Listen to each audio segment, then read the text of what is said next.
Buenas tardes, ¿qué tal gente? ¿Cómo están? Espero que todo bien, todo correcto. Y yo que me alegro. Bueno, hoy vamos a transmitir todo lo que lleva este 3 de PC Gaming. El día de ayer no pude estar porque tuve de cumpleaños y me fui con mi señora a su casa y todo lo demás. Estuve bien chévere. Todo bien chévere. La tarde de hoy vamos a ver el E3 de PC Master Race de también, ya les digo,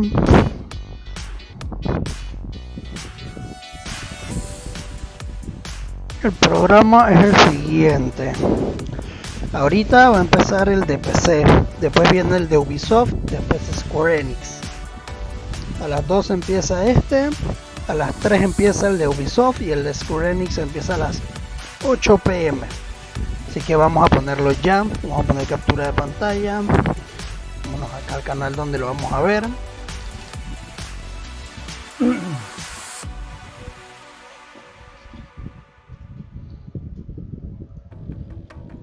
Ponerlo en 1080 para que se vea muy bien. Espero que estén por acá todos.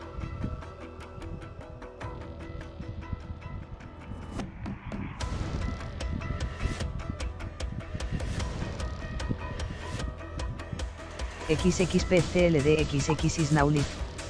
Streaming Special Events, E3 PC Gaming Show. Live now, conferencia de PC, meta de follow us.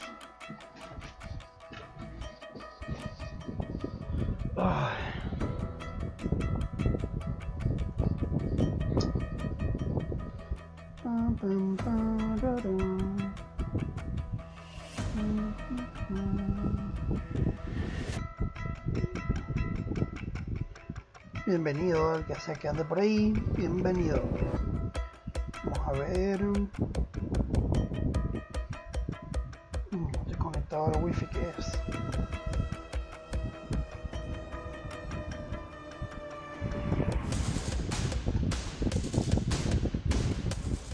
Vamos a bajarle acá un poco el volumen porque si no, no se me escucha la voz.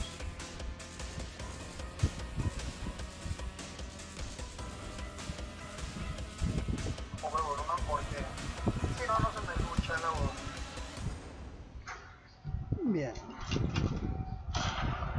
Compañeros, nada con violencia.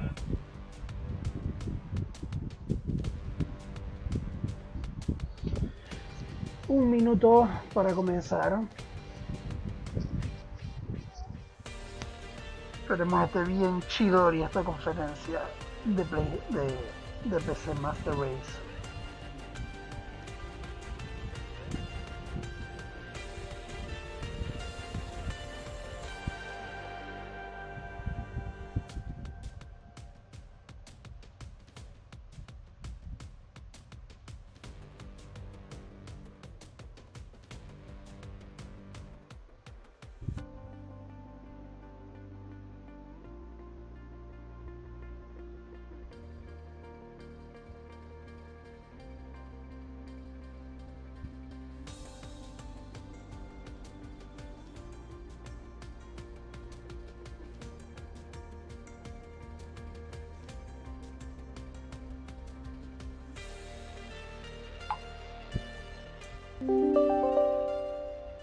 Coño, qué buena hora para que empiece esa mierda. Joder. This is the PC Gaming Show, a celebration of the most vibrant gaming platform. For the next 2 hours, you'll see all new gameplay footage, trailers, and interviews.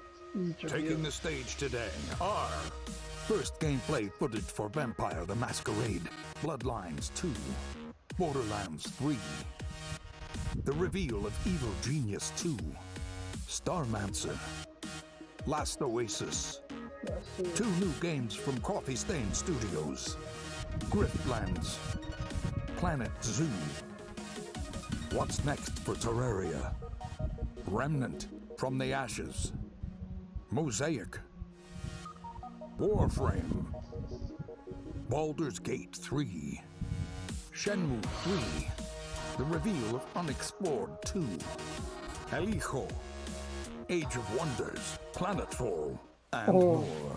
And now your PC gaming show hosts, Day 9 and Frankie Ward.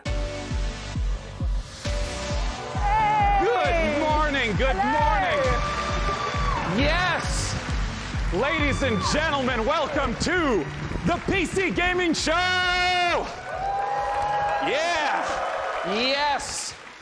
We're so happy you're here today. We have a great show for you lined up. We got 30 games that we're going to be showing off. 30. Some of them 30, wow. will be updates to existing Man, ella siempre franchises and está titles. ahí, Frankie Others Words. will be exclusive world first looks. Y'all ready? Well, I first want to thank our sponsors for helping make this event possible. Without their support, Franquito this el event tiempo would está not siempre. happen each year. So thank you En el so E3. much. Thanks to you for coming out. It's 10 a.m. in Los Angeles. Happy Monday, everyone. Best day of the week. Hello to all of you up in the balcony. And of course, thanks to you tuning in live from all over the internet, YouTube, Twitch, Twitter, Facebook, wherever you're tuning in from, welcome. We're happy to have you. My name is Day 9. I'm one of your hosts for this event. Joining me is the fantastic Frankie Ward. Hello! Oh, thank you very much. Thank you, Sean. Hello, everyone. Now, for you guys at home, for the first time, whatever platform you're watching on, we are going to be pulling your clever comments. Just remember that. I said clever comments from Twitch, Twitter, YouTube, and Facebook throughout the show, and making you famous on the internet, on the screen. We're going to be sharing them live. And one of the things we're especially looking for are your questions for the Borderlands 3 team, because Sean, you've got a mission to put their questions to the developers later. That's right. Midway through this show, I'm going to be asking those questions to the creative director of Borderlands 3. Use hashtag PC Gaming Show, Borderlands 3. and we'll read them live. Pueden escribir Until ese then, hashtag. let's start the PC Y Gaming le Show with hacen our very preguntas first a los title from developers UK de developer Borderlands 3. Rebellion. Several years ago, they announced that they were working on the follow-up to Evil Genius, a real-time evil layer simulator. And now, Rebellion is ready to reveal its nefarious vision for the project. So, PC Gaming Show, who's ready to stroke a cat menacingly? Here is the world exclusive reveal for Evil Genius 2 World Domination. World exclusive.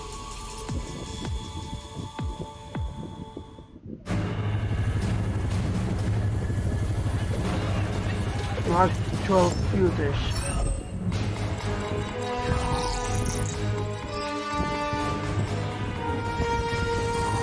A la verga.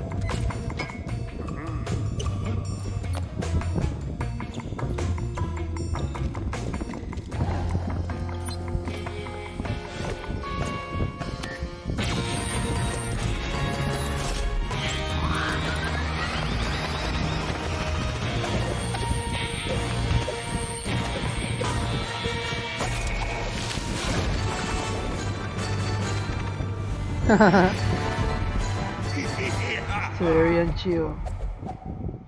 Evil Genius 2 World Domination. Está chévere. De Steam. Vampire the Masquerade Bloodlines 2 is the successor to one of the most beloved RPGs ever. And with me to talk about it, I have Brian Mitsoda and Cara Ellison from Hardsuit Labs. Now, Brian, you were a writer on the very first game, so what does it mean for you to finally get to work on the sequel? It means that a lot of people have very high expectations, and we have to meet those. Well, let's take a look at whether you are going to meet them, because we are going to take a look at the world's first gameplay footage. Otro exclusivo de PC.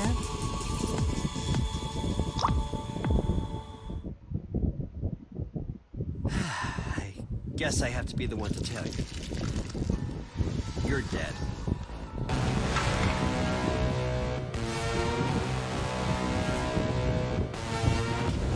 You're obviously new to this whole existence, but truth is, most of you types won't even make it a whole year. We have one rule. You don't break the masquerade.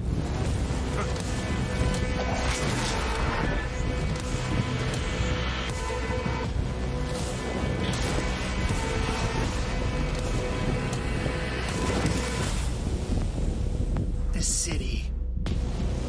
We're all fighting over scraps here. Welcome to the first day of the rest of your death. Having fun yet? Vampire the Masquerade Bloodline 2. Está chévere. Eres un vampiro en el juego, tienes que sobrevivir.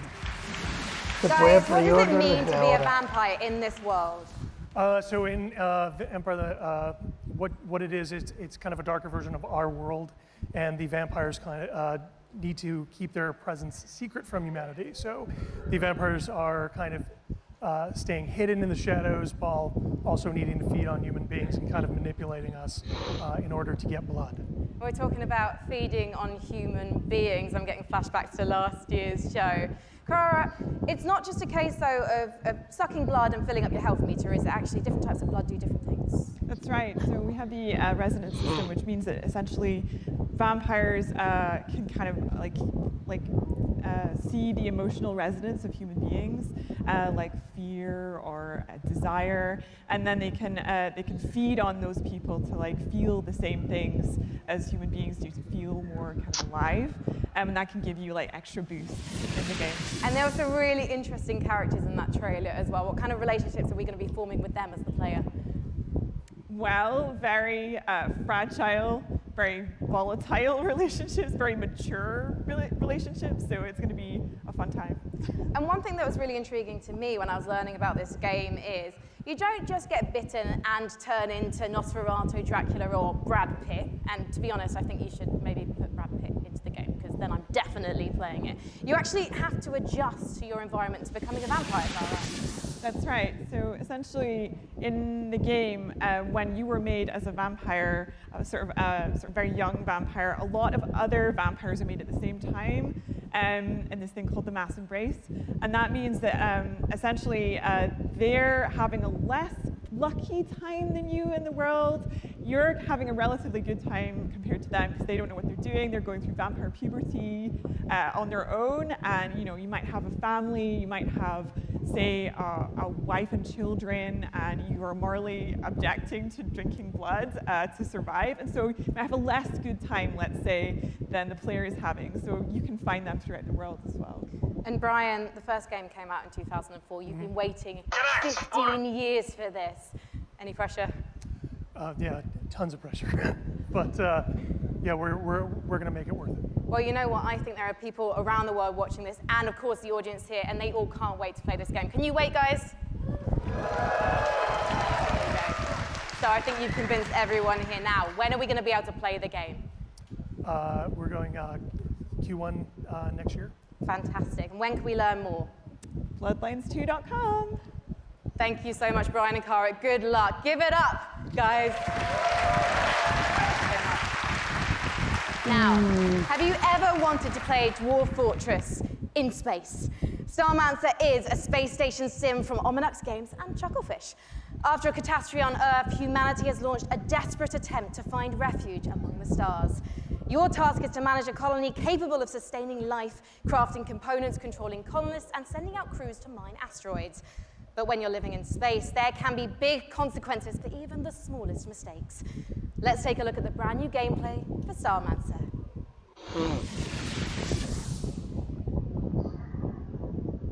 Chucklefish. Ominux.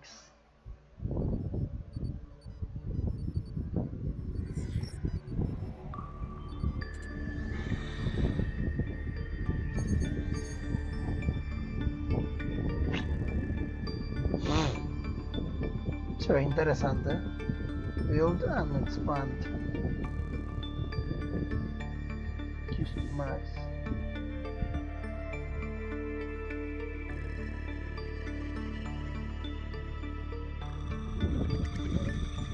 Preserve life.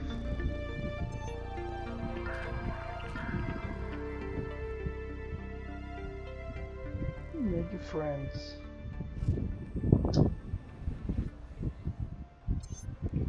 And enemies.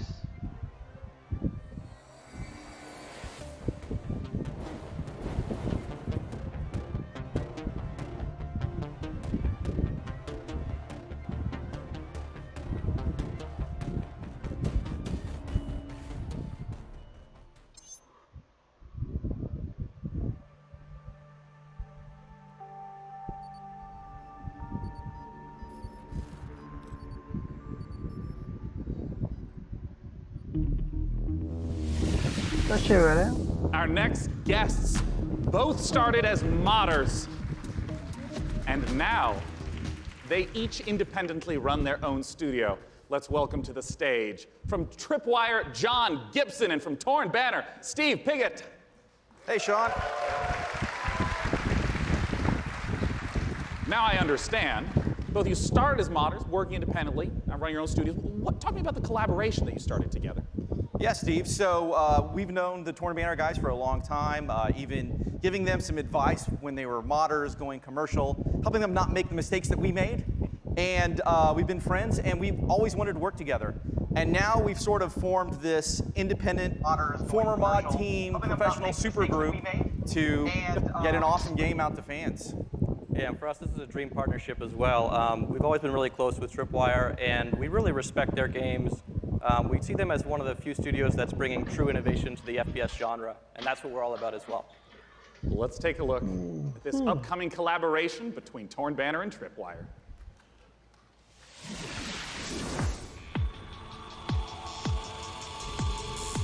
Otro exclusivo.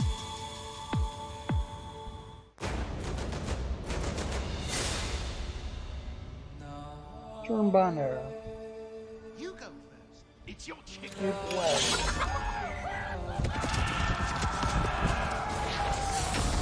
me! Provider!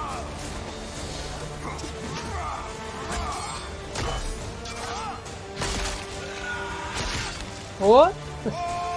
Bien gore.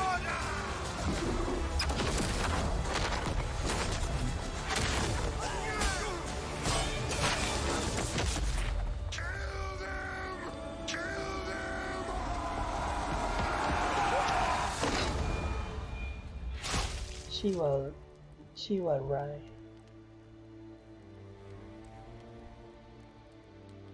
Se ve interesante, pero tiene unos gráficos. Tiene unos gráficos bastante. Talk to me about Chivalry 2, Steve. Well, Chivalry 2 is about bringing players into their favorite medieval movie battle scenes. And our flagship game mode, Team Objective, does that by having players complete medieval objectives like sieging castles, raiding villages, and yeah, you're not just going and standing in an area and then a bar fills up. You're, like you said, burning houses, killing peasants. Se quedó corto. You know, yeah.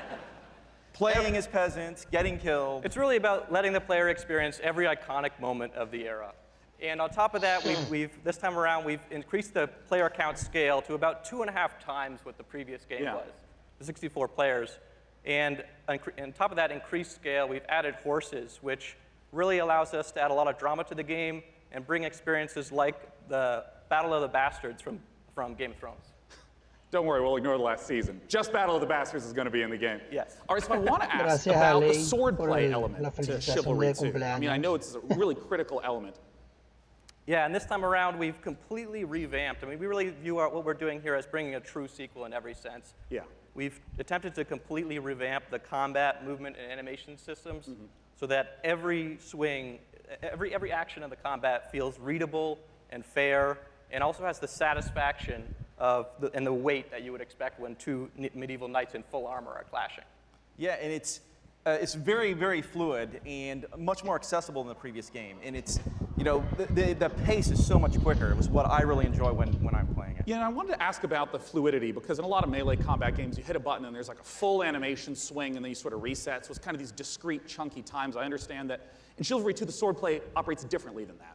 Yeah, we kind of think of it like when you're swimming, where you're kind of constantly using both arms at the same time. And a core part of our focus this time around has been making it so that players can fight multiple opponents at the same time. Like 1-on-3, 1-on-4 situations? Exactly, because that's fundamentally part of the becoming the ultimate warrior fantasy and achieving glory on the battlefield. Well, I mean, I do have to ask, I'm talking about swordplay and mastery, but the original Chivalries, I mean, it's kind of like silly fun. Like, how do you balance the mastery with the fun element? Yeah, our goal has always been to make it so that players can take the game as seriously as they want to and also as silly as they want to. We know that probably about half our audience plays the game drunk, and we love that. At least half. Yeah. That's an important metric to track. And the game has a huge influence from Monty Python as well. I mean, in the over-the-top voiceovers and the role-playing opportunities. I mean, the game is genuinely hilarious. As an example, you can beat a man with a chicken while quoting Shakespeare. Like picking up a chicken as a weapon, physically that's a clubbing mechanic. him to death with a Well, chicken. that's excellent. Well, I mean, I have to ask, when can people get their hands on Chivalry 2? So Chivalry 2 is coming out early 2020, and it's coming first to the Epic Games Store. Oh, look forward to checking it out in early 2020. Gentlemen, John Gibson and Steve Piggott with Chivalry 2. Thank you so much.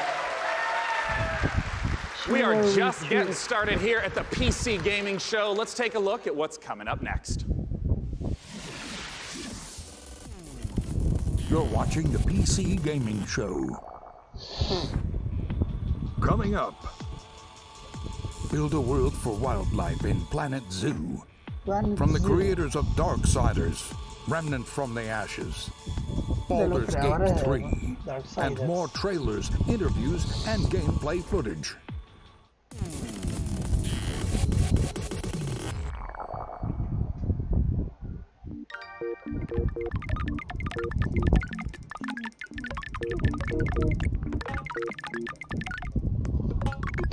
Blip blop.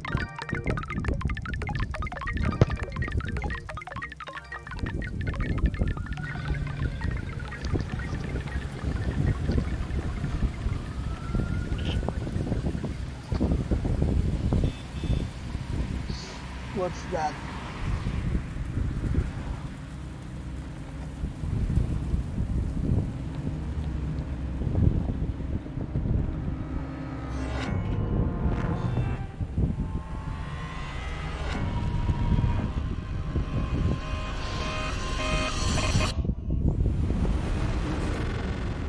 Mosaic 2019.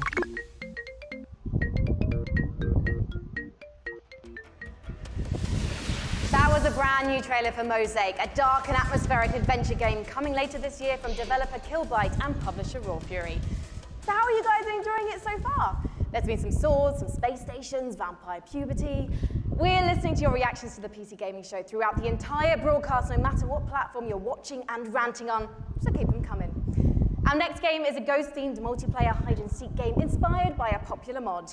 Charge up your proton packs and get ready for Midnight Ghost Hunt. Midnight World Exclusive. Otro exclusivo más. Vamos a ver. Coffee Time. Ghost Sky Game.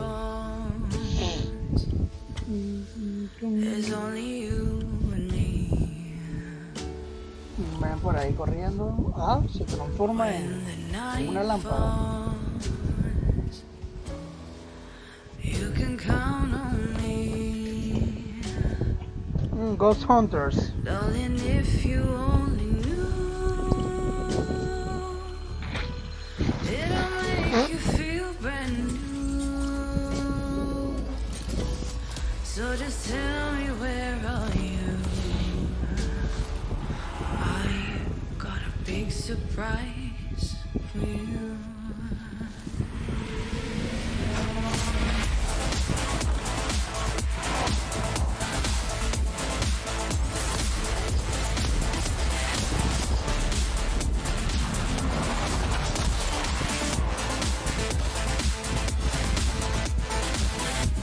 Ok, tú eres como el fantasma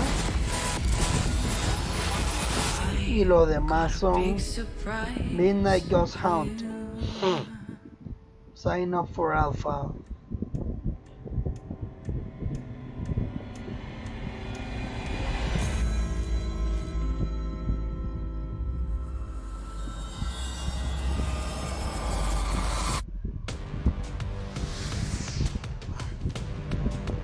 Esto es interesante. Joining me on the stage to talk about Midnight Ghost Hunt is the dynamic one-man team. Creative director, programmer, designer, it's Sam Malone! Thank you for having me. Sam, please tell us what is going on in that. What is Midnight Ghost Hunt all about? So, Midnight Ghost Hunt is a multiplayer ghost hunting hide-and-seek game. You can play Ese either men as trabajó ghosts or ghost solito en hunters, todo el like a programa, 4v4 format. en todo el juego. The ghosts can hide inside average everyday objects around the haunted house. The goal is to look like harmless furniture, but on the inside, they're not so harmless ghosts as you saw. Yeah, and if I'm understanding correctly, it's not about hiding as a lamp to try to assault and take out a hunter. It's actually, you would do that so that way you can keep running away and continue to hide. Exactly. So the main objective of the ghosts is to try to stay hidden as long as they can until the time runs out, until the clock strikes midnight. Midnight being kind of the hour of the ghosts, basically. They can fight back if they like, but in general, they want to try to hide. But if there's a hunter kind of off by himself, he can quickly just hit him in the back of the head and knock him out real quick, and he has less hunters to deal with at that point. See. Well, what's the identity of the hunters? I mean, we've been seeing furniture flying all over the place. What are the hunters doing? So the hunters, it kind of can be divided into two different segments. The first part of the game is kind of almost like a detective game because they're sort of trying to figure out where the ghosts are hiding because it's not really obvious at first glance. So they've got gadgets like a footprint tracker, they've got like a radar like you saw, to try to narrow down where in the haunted house these ghosts are hiding, basically. As soon as the first ghost is found, though, it starts getting a bit more chaotic. There's ragdolls flying everywhere, and they have that cannon to really try to smash the ghosts into pieces. So those are kind of the two aspects of the ghosts. I see. Well, talk to me a little bit about the inspiration for Midnight Ghost Hunt. I understand it's based on a Gary's mod called Prop Hunt. Right. So that's definitely a big inspiration, but the big twist for us is that the props fight back. You saw the furniture, they hurl themselves at you, they knock you out, they send you flying. So it kind of almost becomes like this action hide-and-seek sort of mashup. You have a reason to be a little bit afraid of the things that you're hunting. So that changes up the dynamic a good amount, I think. And I want to ask about when the clock strikes midnight. We saw the very spooky red color pop up. We didn't see what happens then.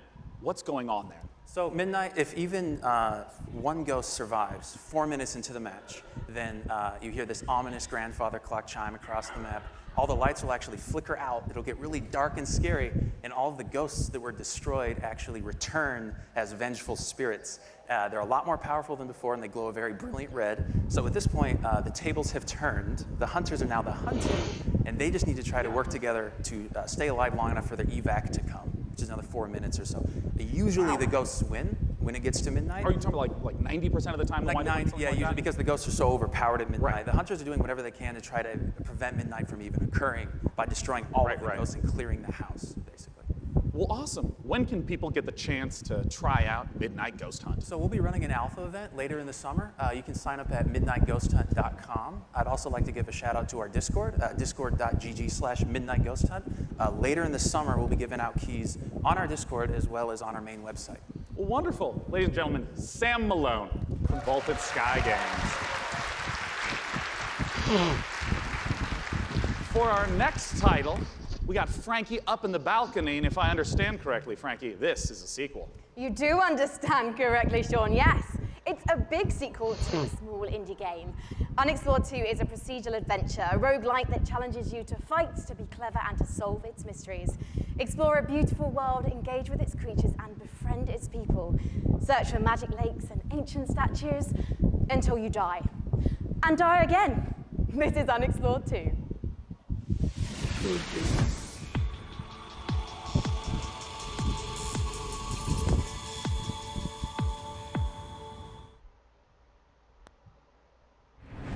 Big Sugar.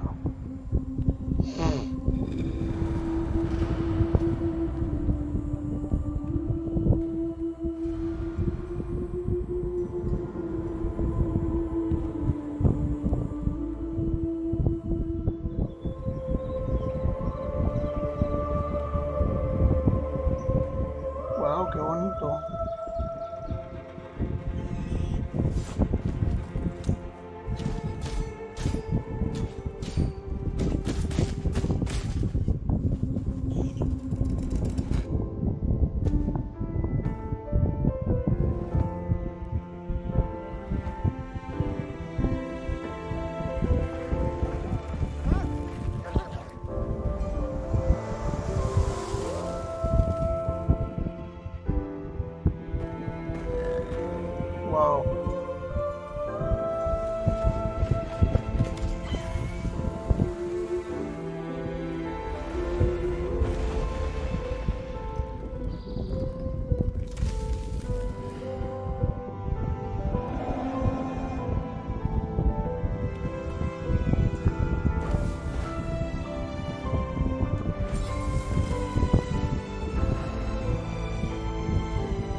Part 2. Se ve bien One bonito el juego, of la the verdad. biggest bang for your buck that you can get when building a new rig is investing in a new monitor. And here to talk about a groundbreaking new display is Samsung's Dean Dalcero. Welcome, Dean. What you got for us? Today we're here to announce the Samsung C27 RG5 curved gaming monitor. Well, let's take a look.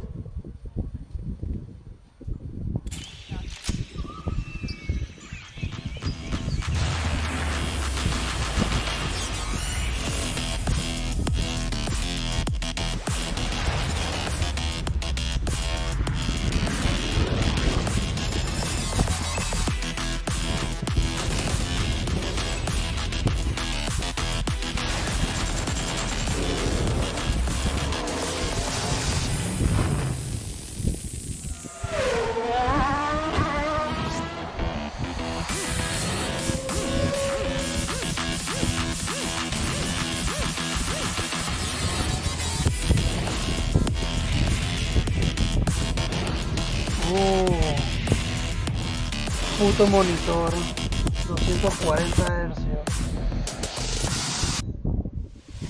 Pasado de ver. Dean, we've seen the video, and I gotta start asking. Talk to me about some of those juicy features and specs. So it's a 240 hertz curved gaming panel. We believe it's a world first. So you have lag-free and tear-free performance. And we think that the curve, its 1500 R radius, is going to be a very immersive experience you wouldn't get from a traditional flat panel. And I wanted to ask a little bit about some of the color specs. Sure, it's a 3000:1 contrast ratio, so you get those deeper blacks, brighter whites, and Right. hopefully you'll see your enemies first before they see you in dark scenes. Yeah, and I understand it also has G-Sync. I saw that flash up on the screen as well. First G-Sync compatible monitor, so we're super excited about that. Well, since this is the PC gaming show and we're showing off a huge variety of games here, what are the types of games that you would expect that 240 hertz refresh rate and G-Sync well with? Sure, so we think people appreciate the speed and the performance, but ultimately, esports first-person shooters are really going to benefit. Right. Well, of course, I have to ask, not just when is it available, but what type of cost are we talking? Sure, so it'll be available in mid-July for under $400 for a 27-inch panel. So it expands our gaming lineup to 8 models. Yeah. Because when you said 400, I mean, that's the 27 inch is the $400. Wow. Yeah, so our gaming lineup will be expanded to 8 models, ranging from 24 all the way up to a 49-inch dual QHD. Check out samsung.com/gaming240 or see us in the back of the room for more info. Yeah, that's right. For any of you in the audience, it's there. You can go there for it. It's not 4K. It's not 4K. Not for that price point. Well, I want to let you know that we have all sorts of great presentations and games coming up. Let's look at what's coming up in the PC Gaming Show. Stay tuned for more announcements, trailers, and never-before-seen Coming footage, up. including Gearbox answers burning questions about Borderlands 3, the next game from Clay Entertainment. Get ready to rip the galaxy a new wormhole in Valfaris, and more.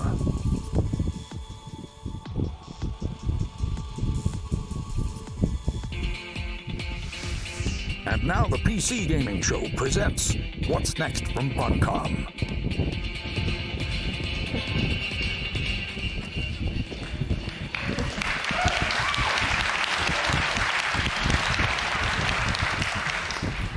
Hello, everyone. Thanks for the warm applause. It's very exciting for all of us at Funcom to be here at the PC Gaming Show for the very first time ever. And naturally, we would like to show some of the cool stuff that we've been working on. So without further ado, here are some of the games coming for 2019. Something strange is going on all across the Mutant zone. Year Zero, Seed of I don't Evil. fear nothing. Until now. Nintendo Switch, va a salir.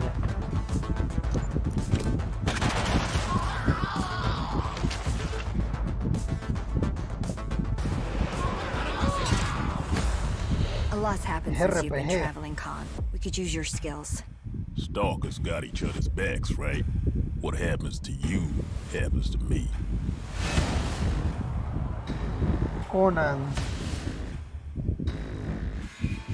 Wave approaching.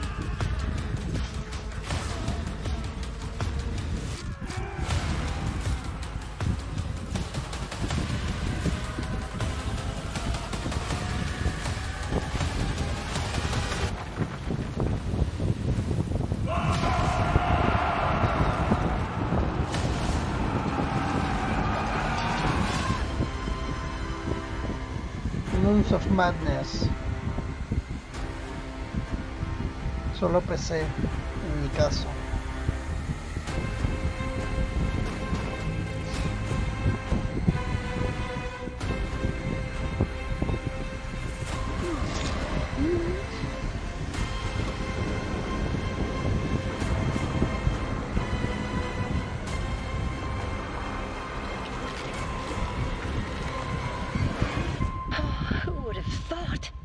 My son, off to fly among the stars. Yeah. Please welcome to the stage, founder and director of Mighty Kingdom, Philip Mays.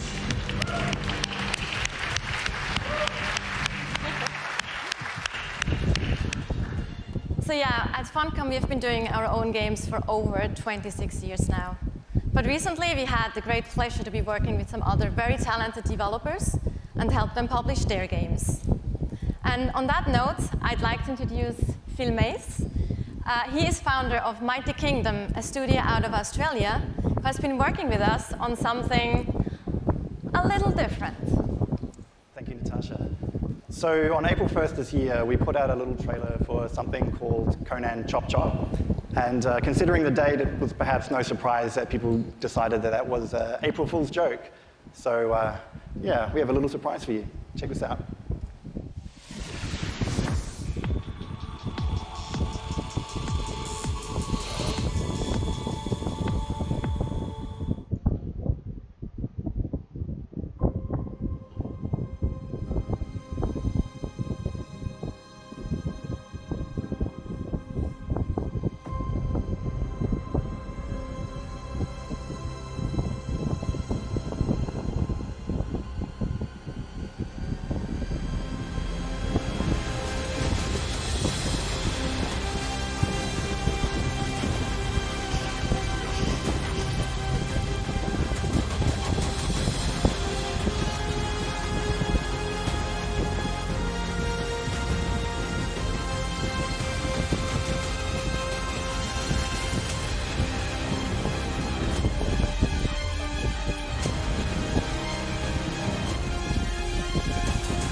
Se ve bien pinche chévere.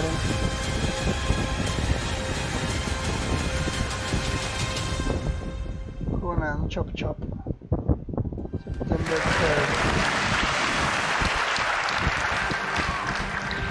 So there you have it, Conan Chop Chop. It's a roguelike action-adventure game. It's very real, and it's coming to PC, Xbox One, PlayStation 4, and Nintendo Switch on September the 3rd this year. It's 2019. Qué cool. We also have a playable para version Nintendo here at Switch, E3 at our entonces. demo room, so if you want to give stick figure Conan a try, then please don't hesitate to drop by.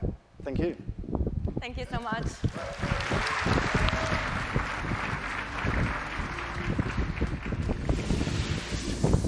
Last Oasis is a nomadic survival game set in a post-apocalyptic future where the Earth has stopped rotating. The last humans need to outrun the blazing sun in massive open-world environments. Good times.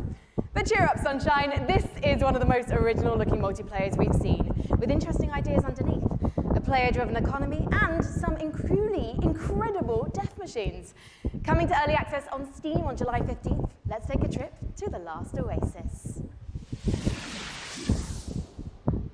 My tribe built with the legs to lift us over the burning sands.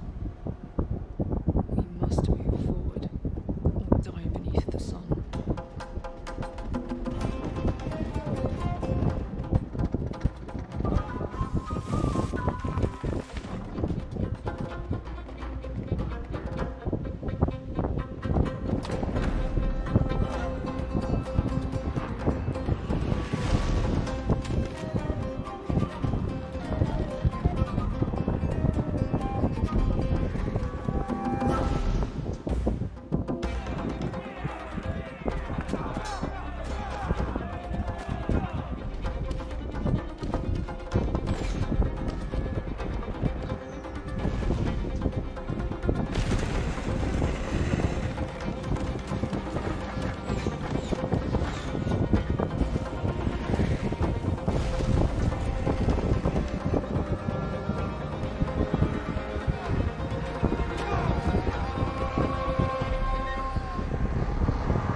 Last Oasis. September 3rd. 3 de septiembre.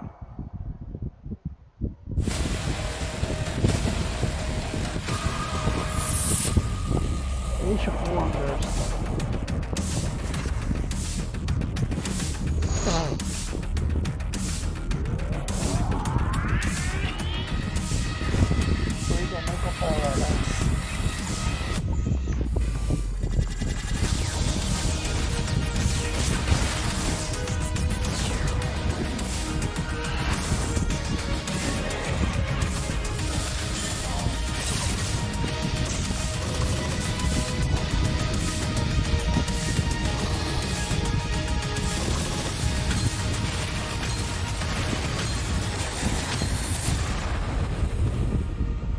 Planetfall, Age of Wonders.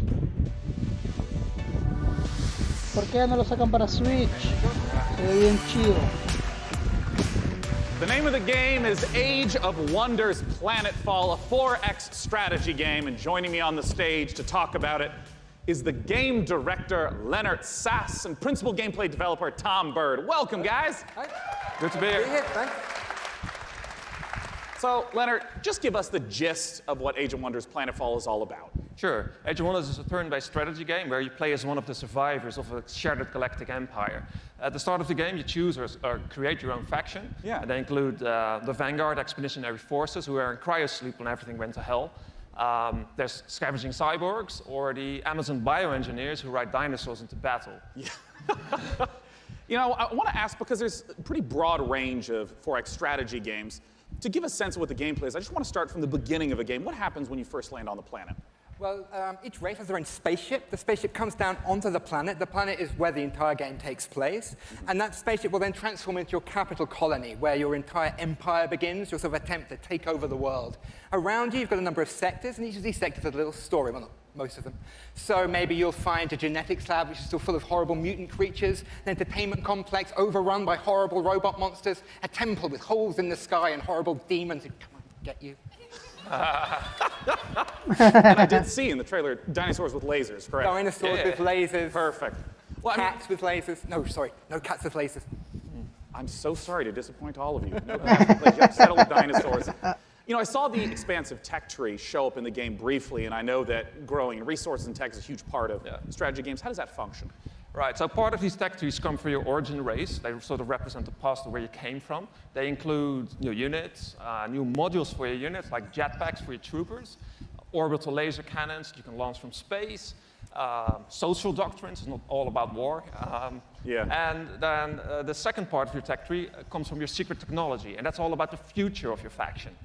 So you can create like a combination between man and machine or man and computers. Others include doomsday technologies that allows you to infect the entire population with alien brain-eating parasites or win the game by splitting space-time. I love how many details you're giving me of the horrors that await on the planet. The future is not a pretty place. Well, I want to ask about some of the combat that we saw, because in a lot of strategy games, the combat can be very brief. It just shows two armies pinging off each other. But I understand that the tactical layer is quite rich. Right, so when combat starts, you'll see, like on the world map, maybe like a little sort of space lab or something like that. When you go into combat, you will zoom all the way in, and you will be inside the lab. You'll see all the pipes and all of the goops flowing around. All of your units, which you've been putting together and built, are now deployed. In turn-based combat, you can move them into cover, use their abilities, shoot laser cannons. Maybe you've chosen advanced. You've got like a bunch of space dwarves in little metal suits that dig holes in the ground, like shoot from the holes. Maybe you've chosen the Kirko, sort of horrible alien bug monsters. They run forwards and slash people and puke acid on them, that kind of thing. I mean, how long do some of these battles wind up lasting? It depends. A short battle can be maybe 2 or 3 minutes, but at the end of the game, you've got a massive siege with like 20 units on your side, 20 units on their side. You've got orbital cannons blasting holes in the world, and that can maybe take 30 minutes. Well, talk to us about when we can play the game. Okay. The game is due this August 6th. It's going to be available on PC, multiple platforms, consoles, and it's available for pre-order now. Well, lovely. All right. Hey, what's that URL? It's aow-planetfall.com. Well, I'm looking forward to it. It's less than 2 months away. Gentlemen, thanks so much for joining me up on the stage. Okay, thank you. All right. Bye-bye, guys. Thank you for sharing the horrors of the future. And for our next game, Frankie, I have to ask you, what year is it? Why? The year is 1946, Sean, my dear boy. Europe lies in ruins torn apart by the satanic Plan Z. A brave band of heroes cast the Fuhrer into hell, but little do they know, the nightmare is far from over. Achtung! This is the world-exclusive reveal of the next shooter from the makers of Sniper Elite 4. Sniper Elite 4.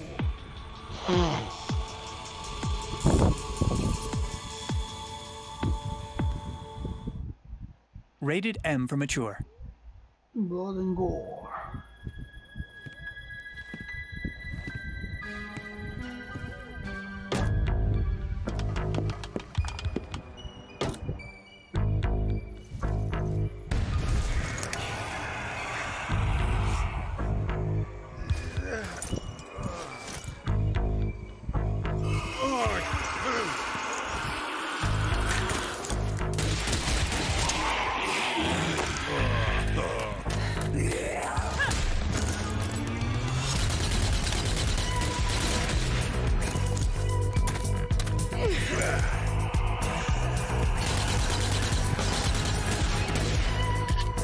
Keep up!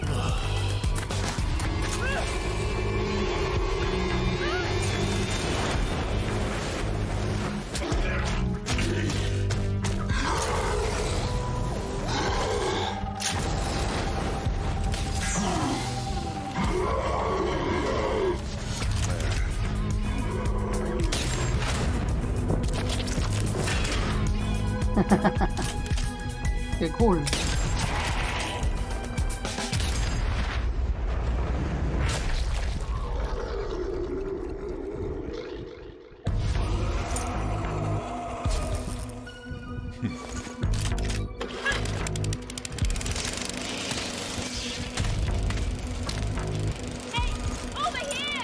Roger that. Just die. Come on, let's go.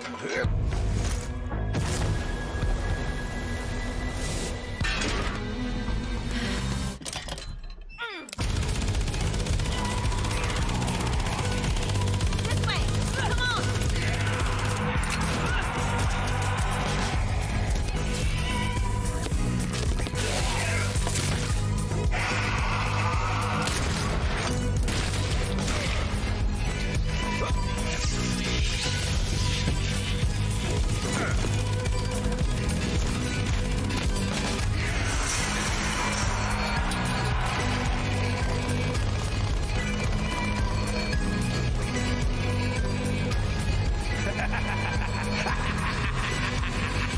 Se ve chido. Zombie Army Dead War 4. Se ve interesante, pero de nuevo no está para Switch. Later on the PC Gaming Esta Show. mierda. A love letter to classic JRPGs. What's next for Warframe? A surreal noir adventure set before, during, and after the Big Bang. Baldur's Gate 3, and more.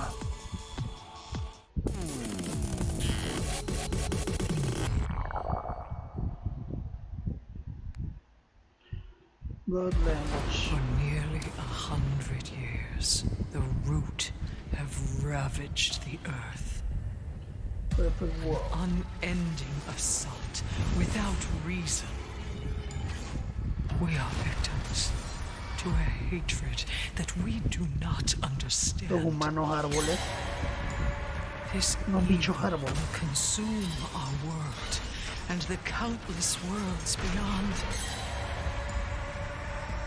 Unless you rise to meet it. A trial by fury and blood. You seek the source of death itself. Prepare yourselves. They are here.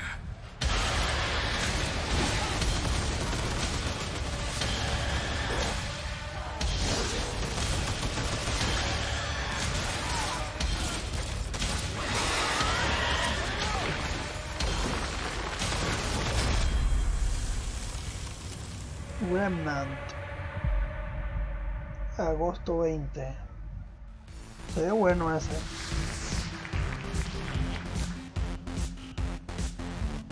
Joining me on the stage to talk about Remnant from the Ashes. In that trailer, we got the chance to see so much new gameplay footage and new environments. Let's welcome the CEO of Gunfire Games, David Adams. So David, I want to ask right away, for those who are unfamiliar with Remnant from the Ashes, what kind of game is it? So Remnant's a co-op action shooter set on an apocalyptic Earth and across a bunch of cool fantasy worlds. And I mean, in that trailer, we got the chance to see a huge variety of different environments. Like, what are these different places? Who's the player in this story? So as a player, you're on sort of a Odyssey-like quest to save the world, and we really wanted to have a bunch of different cool locales that you go to just to experience a bunch of different stuff. And you start on Earth, but it rapidly changes very quickly as you get into the game. And one thing that we've talked about before is that replayability is a huge focus of the game, that you could play through it 10 times and still be seeing new bosses, new monsters, new locations. How exactly does that work? Yeah, I think one of the coolest features of the game is the dynamic generation system. So we generate the maps, the enemies, the quests, NPCs, bosses, everything. You've built those all by hand, right? Yeah, it's all hand scripted, but the system takes all the pieces and stitches it together. So you might play the game and come into work and say, hey, I talked to a giant tree and fought a dragon boss, and I'll be like, I met a guy in a helicopter, an old guy in a helicopter, and killed a tree ant. And we'd have completely different experiences playing the same game. And you just have to keep going through and eventually explore what all the possibilities are. Yeah, you can play the game over and over again to see the stuff. You can jump into your friend's world to experience the content in their world, and that's a big part of the game, just jumping in and seeing what you get. Well, I want to ask about loot, which is, I understand, a big part of the game. How does it function alongside this ever-shifting gameplay experience? Yeah, the loot in the game is all legendary items, and it's tied into the dynamic generation. So if you fight a boss or meet an NPC or get a cool, unique side quest, it generally coincides with a cool, unique item. It might be a boss weapon or a magical item or armor. So if you play the game and you get all completely different events, you'll have different equipment than I have. And in the trailer, I also saw that there were 3 people walking through these, and you mentioned the co-op experience. How does co-op function in the world? So the game's full co-op from beginning to end. You can jump in at any point, and the game's definitely slower paced, more difficult. I mean, you will die a lot in this game, so awesome. There's a huge advantage to bringing your friends to come in there and help you take down bosses or fight off different events or just generally progress through the world. Yeah, well, I mean, as a big fan of Bloodborne and Dark Souls, I'm really looking forward to Remnant from the Ashes. What's the release date, and where can people go for more information? So Remnant's coming out August 20th on PC and Xbox and PS4, and if you pre-order the game now, you can actually get in early and start playing the game August 16th. Well, awesome. Ladies and gentlemen, David Adams from Gunfire Games. Thanks so much for talking to us about Remnant. And as we mentioned earlier, keep those questions coming. I will be asking on stage the creative director of Borderlands 3 everything you want to know. Doesn't matter what platform you're on, just use hashtag PCGamingShow. And until that time, let's talk about our next title. This one was announced 2 years ago at the PC Gaming Show here. It's a game from Clay Entertainment called Griftlands. It's changed quite a bit in the last 2 years. It's now a deck-building roguelike where you don't just fight, but you also negotiate your way through a broken-down sci-fi world. It's going to be available on the Epic Game Store in one short month on July 11th in alpha. Let's take a look at some of the footage of what you'll be playing. Borderlands.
No, no es Borderlands.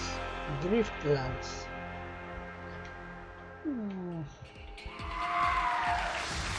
Planet Zoo is the latest game from the makers of the brilliant Planet Coaster. Please welcome Piers Jackson and Lisa Bowens from Frontier Developments.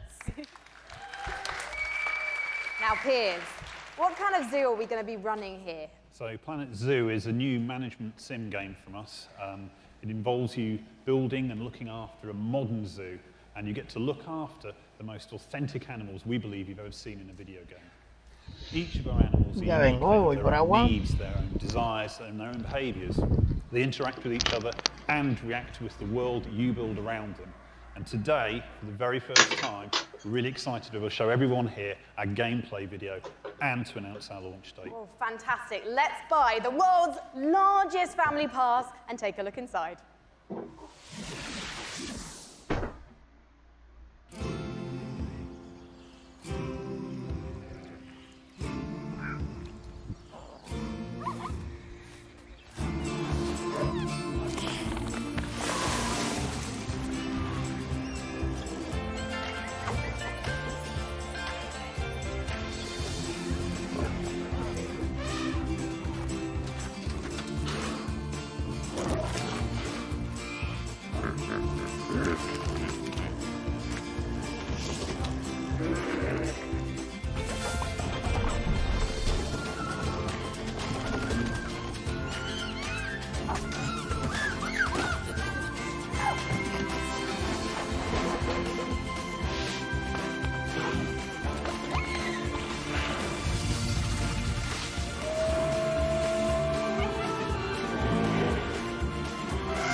Lisa, I love some of the animal shenanigans here. I mean, hippos pooing, adorable baby elements. It's absolutely brilliant. I can't wait to play it. But before we saw the trailer, Piers mentioned this is a modern zoo, but what exactly does that mean? So nowadays, when you go to the zoo, you're not just going to see all the lovely, pretty animals. You go there, you want to be, learning about conservation. You want to learn about the research that they're doing. You want to be educated. And these are all things that you're going to be able to do in Planet Zoo. And these ideas of the modern zoo is really what we take to heart. And we're going to be promoting, the health and the welfare of your animals as the most important thing to do. And Piers, when can we see more gameplay, and when are we going to be able to get our hands on it ourselves? So we're obviously demoing the game all this week at E3, but most people aren't going to be able to see that. So we've recorded our presentation. Lisa's done a fantastic voiceover for it, and we'll be releasing that onto Frontier's YouTube channel. That goes live this Friday at 11 a.m. Pacific time. Well, fantastic. I cannot wait to watch. Thank you so much for joining us, Piers and Lisa, everyone. Next up, we have a very special guest all the way from Japan.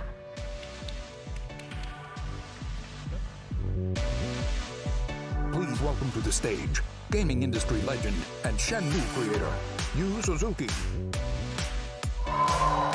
That is right. Ladies and gentlemen, joining me on the stage is a legend of Japanese game development. It's Mr. Yu Suzuki. Hello, everyone. In addition to being the brains behind the following games, Hang On, Space Harrier, Outrun, Afterburner, Virtual Racing, and Virtual Fighter, Yu-san also created the Shenmue series, and he's here to talk about Shenmue 3 right now. Take it away, Yu-san. この場に立てて光栄です。I am so honored to be here standing on the stage today. それと20年支えてくれたファンの皆さん、ありがとう。I just want to say thank you to all the fans supporting me for the long 20 years. Thank you very much.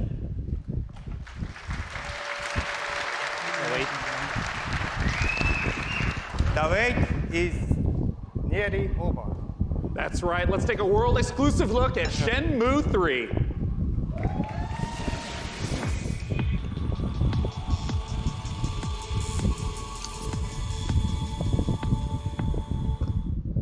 Honestly, I don't think your kung fu is strong enough. Grandmaster,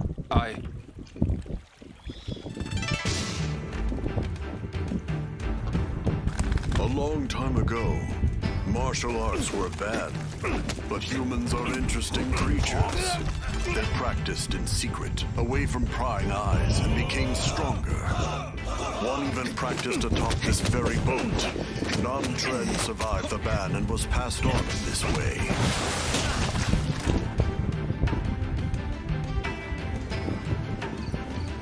Shenmue 3. What did you say to me? Stop it. They threaten and extort money from shop owners, get drunk by noon, and cause trouble. Everyone in town is afraid of them. They are heartless. Hey, wait right there. Are you okay?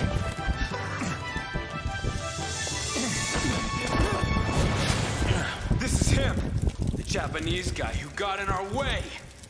You've got some guts to barge in here on your own.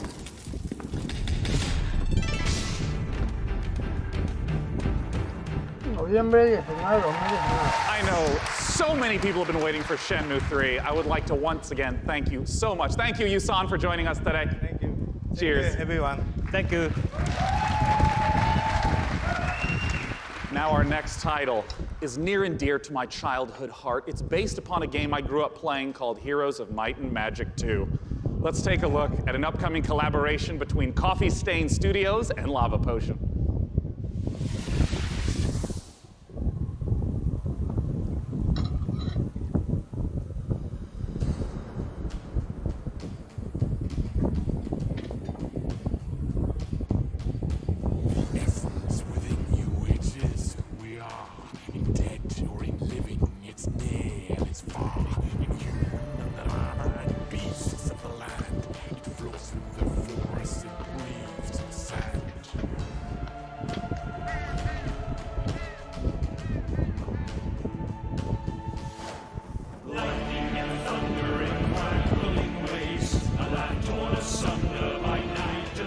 Muy buenos gráficos.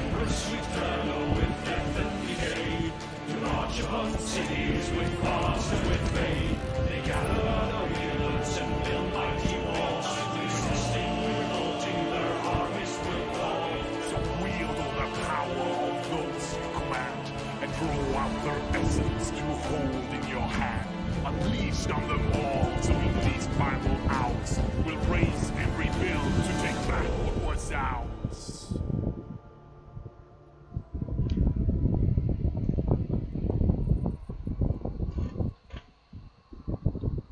Song of Conquest. The name of the game is Songs of Conquest, and here to join me in talking about it is the lead designer from Lava Potion, Carl Toftfeld. Hey, Carl. Hi, hey, thanks. I mean, let's just start off for anyone who maybe hasn't played the Heroes of Might and Magic series. What is Song of Conquest all about? It's all about, well, you kind of start out with in the town that you just saw in the end of the trailer, and from there you recruit your wielders. It's what we call our commanders, and you recruit an army, and then you kind of send off your wielders on an adventure. And they go exploring the world, they pick up resources, to flag mines, and with those resources, you upgrade your town so you can get more stuff, and that's kind of what you do.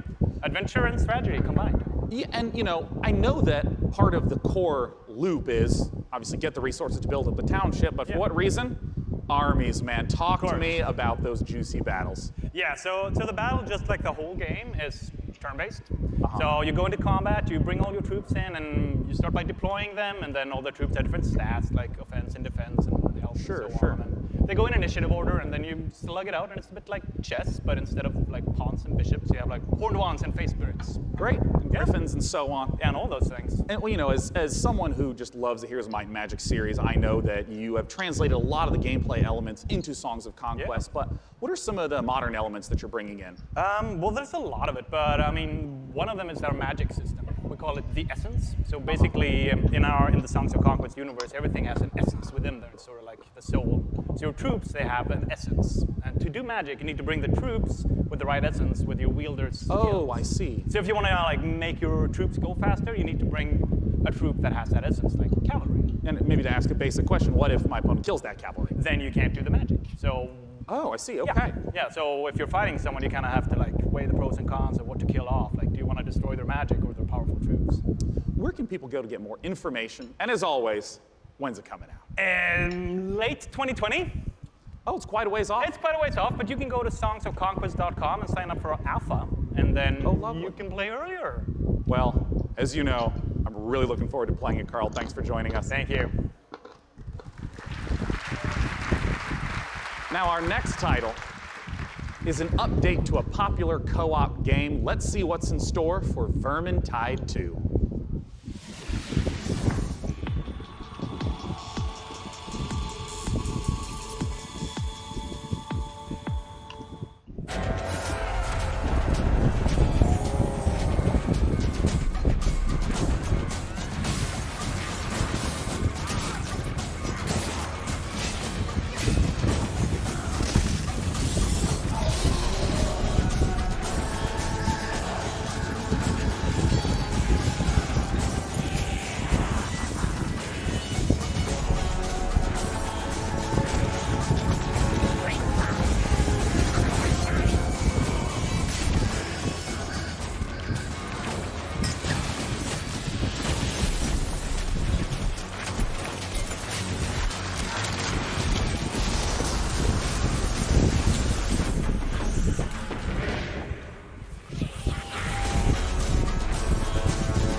You just saw the reveal of the new PvP mode coming to Vermintide 2, which turns the Warhammer Fantasy cooperative game into something even more brutally competitive. It looks deliciously vile, and surely dismembering Scraven is so much more satisfying when you know you're going ham on a fellow player, making him or her cry little baby rat tears behind their computer screen. You can sign up now for the Vermintide 2 Versus beta at vermintide2.com/versus. In Per Aspera, you're an artificial consciousness orbiting Mars, whose ultimate purpose is to terraform the planet, starting from a single drone in your landing site and turning the planet into a flourishing second home for humanity. Courtesy of developer Talon Industries and publisher Raw Fury, here's a first ever look at Per Aspera. As we all know, reaching the Red Planet was not humanity's greatest achievement. Transferring the complexity of the human mind to machines was. So they can succeed where we failed. So they can build us a home on that distant, dusty rock. Today, Amy reaches Mars and begins their mission. Amy, are you with us? Of course, I'm with you, Houston.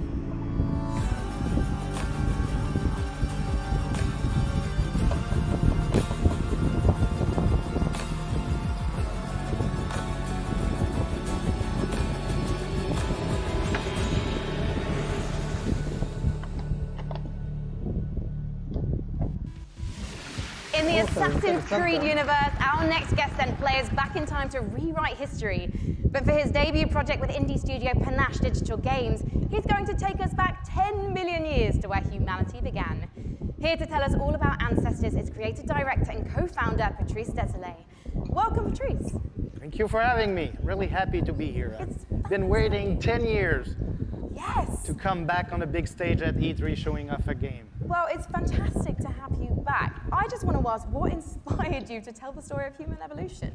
Well, when I started Panache, I needed a game, an open world game in which you can do a lot of things. You need a character in a 3D environment at first. And I said, oh, I'm the historical guy, I'm the historical dude, so I need an historical period. So I said, oh, let's go back at the very beginning. It'll be easier to do, because I won't have to build a city, I won't have to build technology, and I was a bit naive, because we built Africa 10 million years ago. And that's not easy to build. It doesn't sound easy. I mean, how have you turned those themes into gameplay? Well, you play our last common ancestor, right, of all the big apes, and then you have to explore your environment, and eventually you expand your territory, you expand your clan, because you're not playing that one badass character. You play a group of badass character. And eventually you evolve into different species up until Lucy the Australopithecus roughly 2 million years ago. I imagine our ancestors had a lot more issues to deal with than we do today. There's going to be a lot more dangers in this world, so tell me a bit more about those. Well, it's all about from a prey to a predator. Basically, at the beginning of the game, everybody's there to kill you and devour you. And basically at the end, it's pretty much you, where you're the predator and everybody's afraid of you.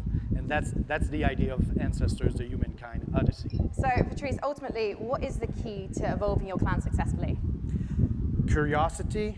You need to explore because, I made a game about characters and you needed to follow the story I wrote for you. This time, you're basically writing the story, right? There's no story per se inside. It's not about going and see mission givers. It's not about looking at the mini-maps and the little dots. It's about you, hey, Homo sapiens.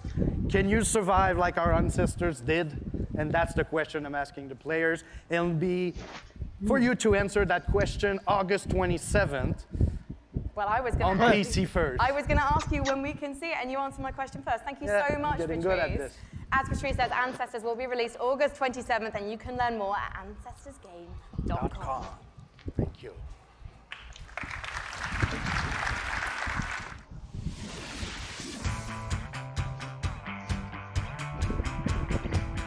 Bem.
And more thing.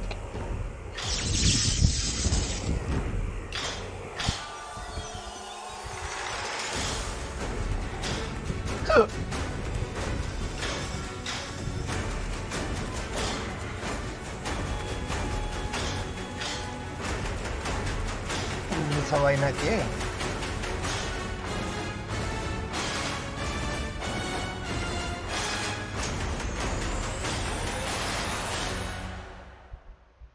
auto chest. Please welcome to the stage Loring Lee, founder and CEO of Dragon Nest. Indeed, auto chess has turned out to be a sensation, with hundreds of thousands, millions of players getting a taste of it. And here to talk about its coming to PC is Loring Lee. Take it away, Loring. Yeah. Hello, everyone. I'm Loring Lee. Yeah. Hello. Yeah. I'm the CEO and founder of Dragon's Game.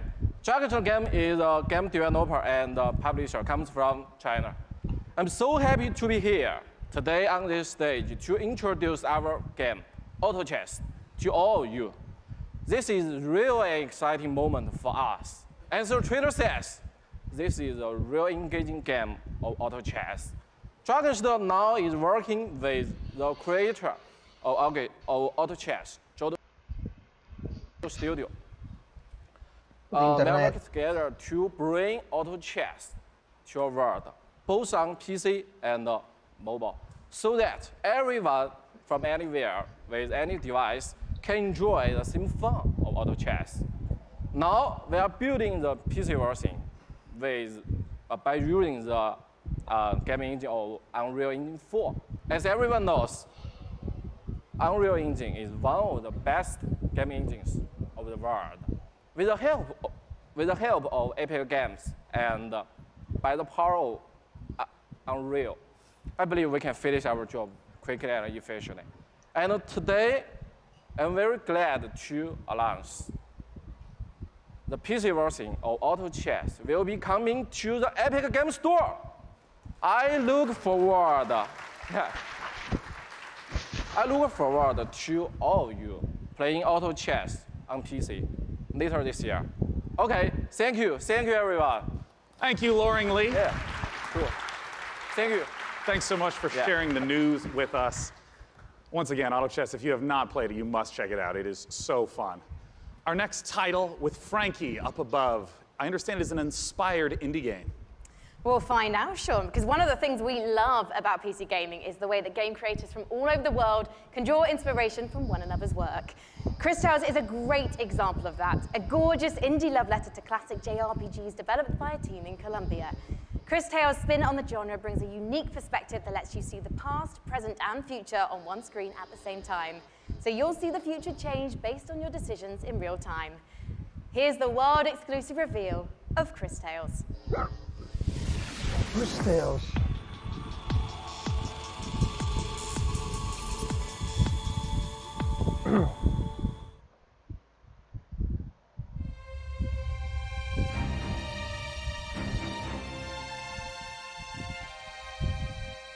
If you saw what was, what is, and what would be.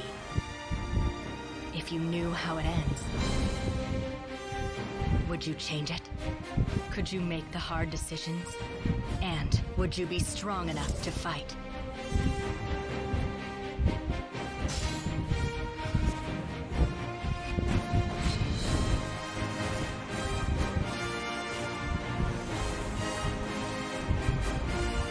If you learn from the past and act in the present, you can rewrite the future.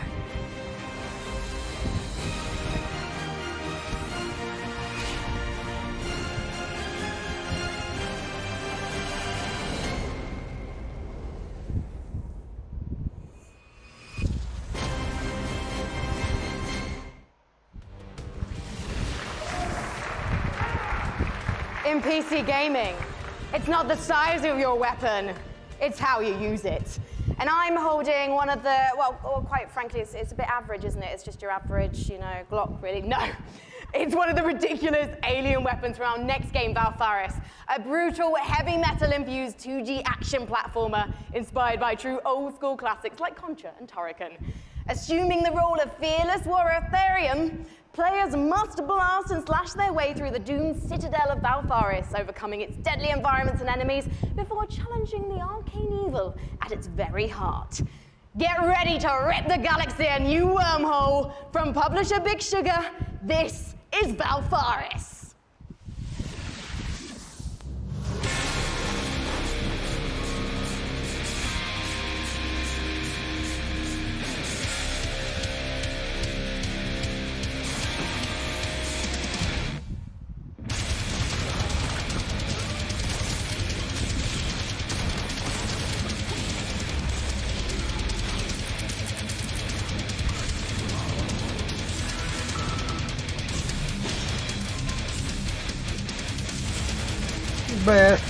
Bien heavy metal.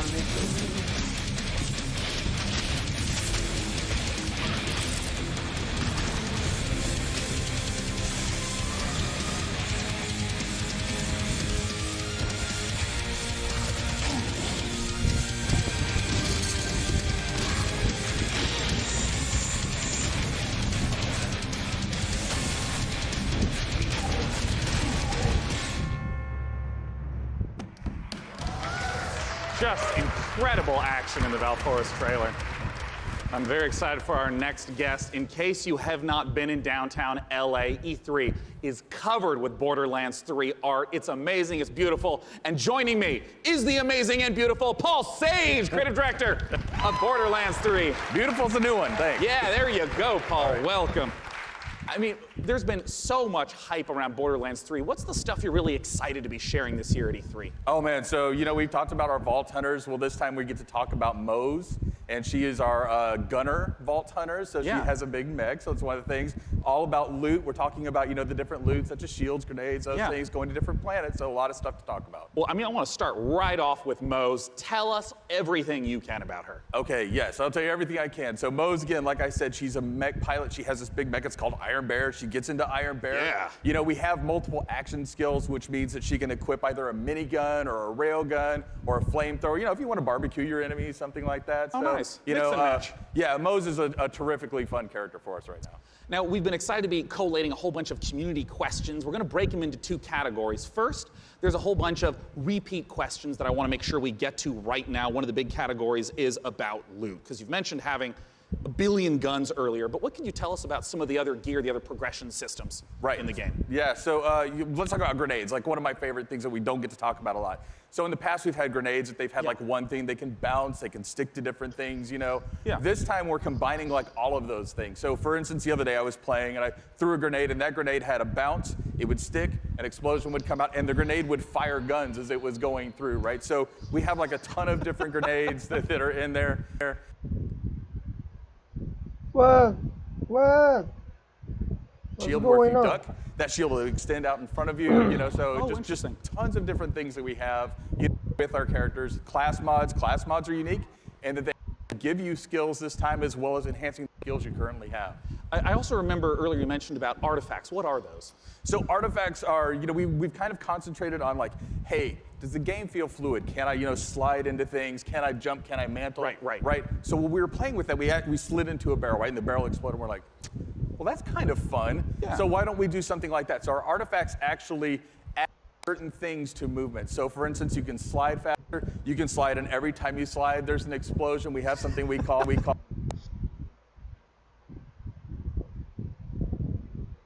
second category of questions unrelated to loot. Well, there's going to be a single-player campaign. What's going to be happening after the campaign? What are some of the beyond the single-player, maybe end-game content that you can talk about? All right, in-game content. Okay, well, it's E3, so I can give a little bit. So we have this thing what we call the Guardian system. So for those people who played Borderlands before, you might remember Badass Ranks. Badass Ranks, you can get, is basically kind of an infinite progression system that added to your stats. Yeah. We doubled down on that. We have what we call Guardian Rank. And Guardian Rank not only has that infinite progression, but it has skills and different skins that you can open up as you go through. And the cool thing about that is like every character that you play on that account gets the benefits of Guardian Rank. Oh, interesting. All right, last category we're going to go through, and then we're going to hit some rapid-fire questions. How do the boss fights in Borderlands 3 compare to Borderlands 1 and 2? I know those were big aspects. How do you build upon that? Right, so I think of a boss fight, like I'm an old school Nintendo fan, right? So I love huge boss fights that have like three phases and stuff like that. So now those people, smart people in the audience know that we've talked about going to vaults instead of vault, right? And so there are different like huge boss encounters there that are just, multi-phase boss encounters. We have like a lot of different mini bosses throughout the game. So a lot of different boss encounters throughout the game. Well, now I want to ask some really quick questions that should be yes or no, very brief. First from Castore, how will you be handling multiplayer? Multiplayer, we will basically be allowing anybody to jump in at any time, so. Awesome. From MHL Animations, can I pet the gun? Great question. I'm not here to judge what you do with your gun, so that's a personal question. All right, great. Sam Wiseman asks, is Maya's new companion a siren? People are asking the right questions. That's what I will say about that. Oh, you tease. Sorry. All right, from Ironic Sanguine says, is Tiny Tina going to be seen fighting alongside the Vault Hunters? Yes. Nice. All right, I'm just going to blast through a couple more as fast as I possibly can. Right. What's the level cap at launch? 50. Will we get to see flak? Yes. Will we see golden keys and or shift codes for Borderlands 3? Absolutely. Will there be duels? Yes. Other kinds of PvP? Yes and no. And also maybe. And perfect. Maybe, yeah. And will you be able to transfer weapons between your characters? Absolutely, right from the start. Perfect. And when is the damn game coming out? Friday the 13th, 2019, September 13th. Perfect. Borderlands.com for more information. Thanks so much for joining me on stage. Sean, thank you. And once again, if you have not seen all the setups in downtown for Borderlands 3, they're beautiful. Our next game, we're going to be revisiting a guest that we saw earlier in the show. He's upstairs with Frankie. What you got for us? Oh, hi, we're live. Sorry. Hello, I was just, I was actually testing out my outfit for this weekend. I don't know, what do you think, John? I think you look really sharp, as always. Very sharp. Well, thank you so much. John Gibson, president of Tripwire, thank you for joining us again on the show. Yeah, very excited to be busy here. man, yes. Yes. Now, last year, we revealed Man-Eater to the world. And can you remind anyone who missed it what the game's all about? Absolutely. Man-Eater is an open-world action RPG, or Shark PG as we call it. You start as a small baby shark pup, and you have to survive in this harsh world and try to eat your way to the top of the ecosystem. The three words that we think sum the game up the best are eat, explore, and evolve. And we also have someone we'd like you to meet. Well, let's meet him then. Let's take a look at the new trailer.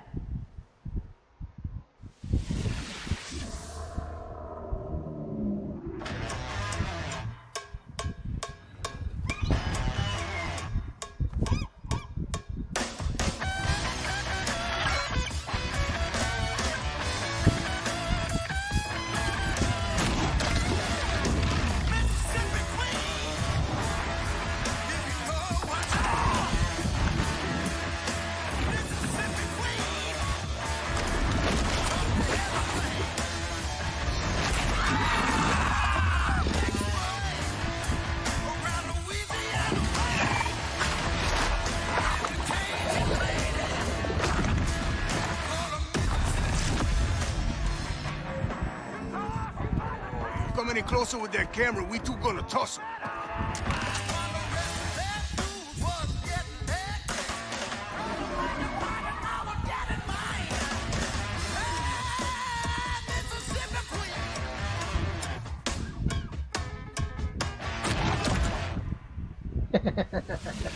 John, Chévere. who was that appallingly dressed fisherman in the trailer? Because quite frankly, not even I would eat him. That was Scaly Pete. And Scaly Pete's the villain in this tale. Pete is a best fisherman in the Gulf, the best shark fisherman, or he'll tell you he's the best shark fisherman. And he disfigures our baby shark at the beginning of the game and does some really nasty things. So he's not a very nice guy. And now the story of Man-Eater is told through the lens of a reality show called Shark Hunters versus Man-Eaters. And it follows Pete and the player shark on its adventures. And it's a really, it's a very exciting way to tell a story.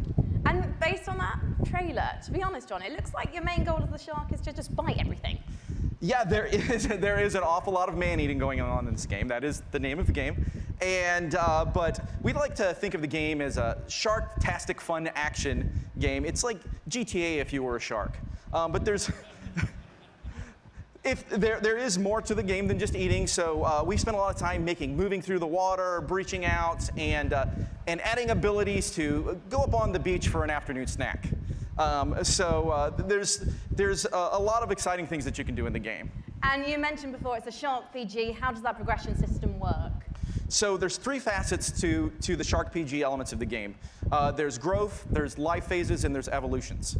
So growth comes about through eating things, nutrients, people, whatever you can find. And that's kind of like your XP in the game. That allows you to level up, your shark will grow a little bit, you'll get more powerful. And then at key phases that we call life phases, you'll make a big jump. So let's say you're a brooding teenage shark, and you're about to become an adult. When you become an adult, you take a big leap in size, a big leap in power and capability.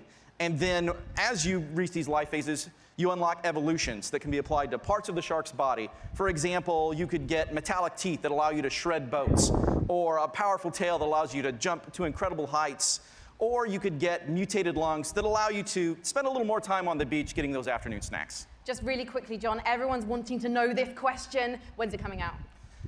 So we're really hard hammerheading away at this game.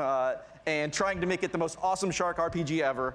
We're not ready to announce a date, but we're pretty certain you're going to see it before the next PC Gaming Show. Well, I hope we do, John. Otherwise, I'm going to have to start biting people. In fact, I'm quite hungry at the moment, so I think actually I'm going to find an audience member because you guys look tasty. So I'll see you in a bit. I'm just going to have a snack. Thank you, John. Thank you.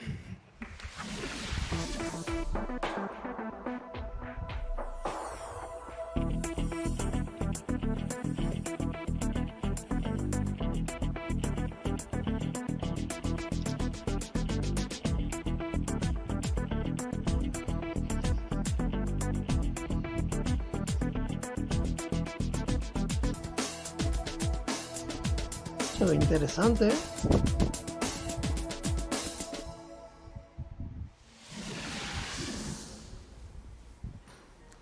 You know, one of the absolute best parts about being sponsored by iWin for the PC Gaming Show is that I get to sit for this next segment and talk to you about Terraria. Terraria is one of the best-selling PC games of all time, selling almost 30 million copies. And part of the reason why it's maintained such popularity is the fact that the developers Relogic continue to add content, going from 250 items at release to now over 4,000. Let's take a look at their penultimate expansion coming up, Terraria Journey's End.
The next title that we're going to be looking at is a game that is the spiritual successor to Her Story. It's called Telling Lies by Annapurna Interactive, and joining me to talk about it is game director Sam Barlow and actor-producer Logan Marshall Green. Welcome, gentlemen. Thank you. Nice to be here. Yeah. My main man. Now, if you haven't played Her Story, you totally should. It's fantastic. I want to note, it is a game where you watch live interactive video in order to uncover what happened with a murder. What is it that's going on in Telling Lies? What's the premise? So, like Her Story, Telling Lies is a game in which you watch video footage to piece together a story.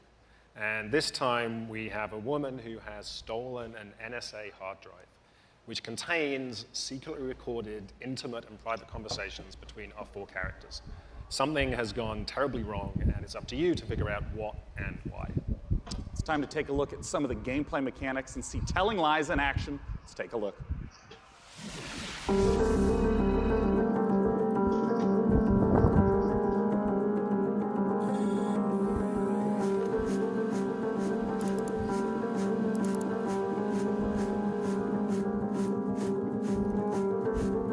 Once upon a time. It's late. I gotta get her in the bath. I don't love you and I don't miss you. You already know too much.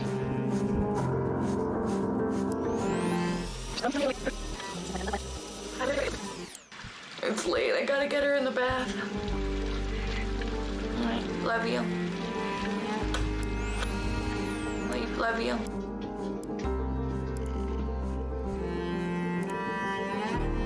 I've only ever been in love once. It was with a girl I met when I was 18, but I was too young and naive to handle it properly. I guess I still carry a torch for it, which makes me an incurable romantic or underdeveloped emotionally. I'm a loyal friend.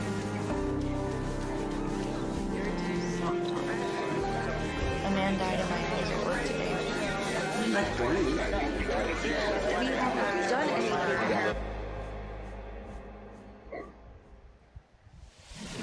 Oh, Sam, I got some questions for you about what we've just seen. I mean, talk to me about the mechanics. I mean, I saw, subtitles up, highlighting, and it was loading more video footage. What's going on?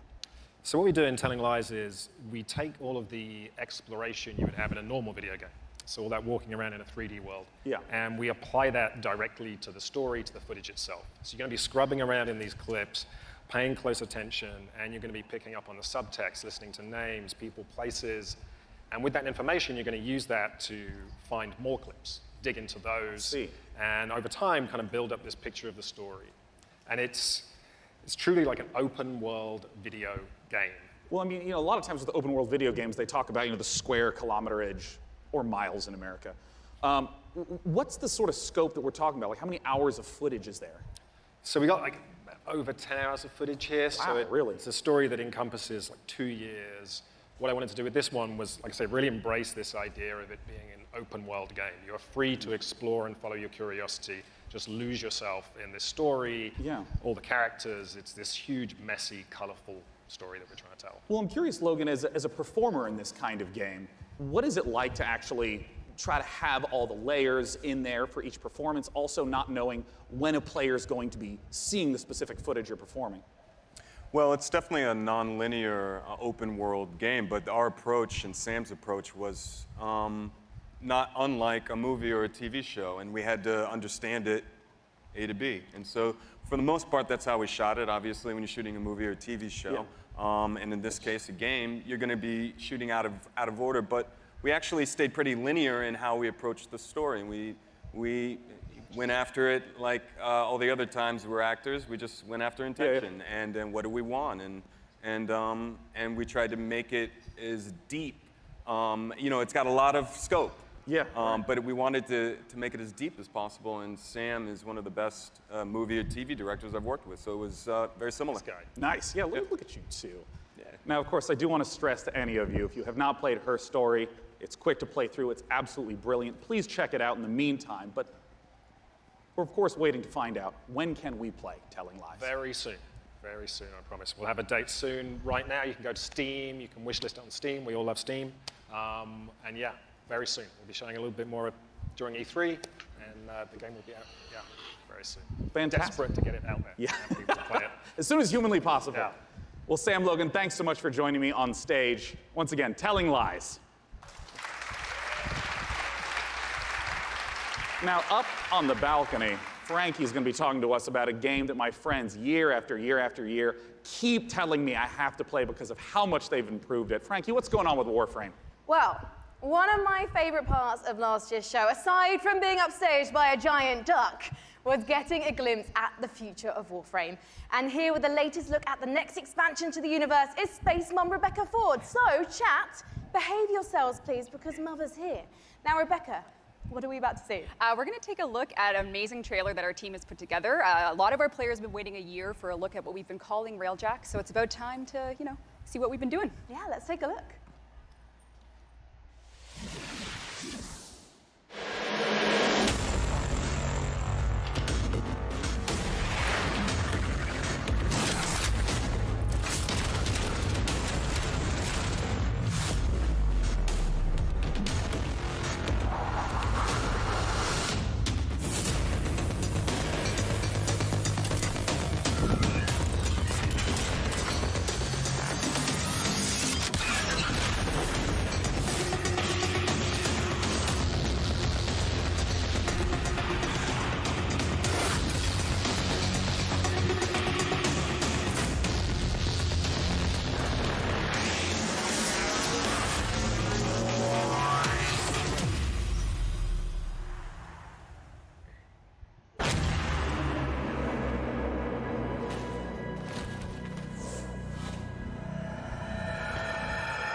Rebecca, it must be so exciting to know that the fans have finally seen it, and you're clearly going all in on the epic space combat. So tell me about the new stuff that players are going to be able to experience. I wasn't shaking before we started talking, and now I am because it's real, because, you know, Empyrean is what we're calling codename Railjack. It's basically taking the Space Ninja part of Warframe, sending it back up to space, bringing players that squad gameplay they know, taking the enemies like the Corpus and the Grineer, giving them their own Railjack to essentially explore the solar system with and take down the bad guys.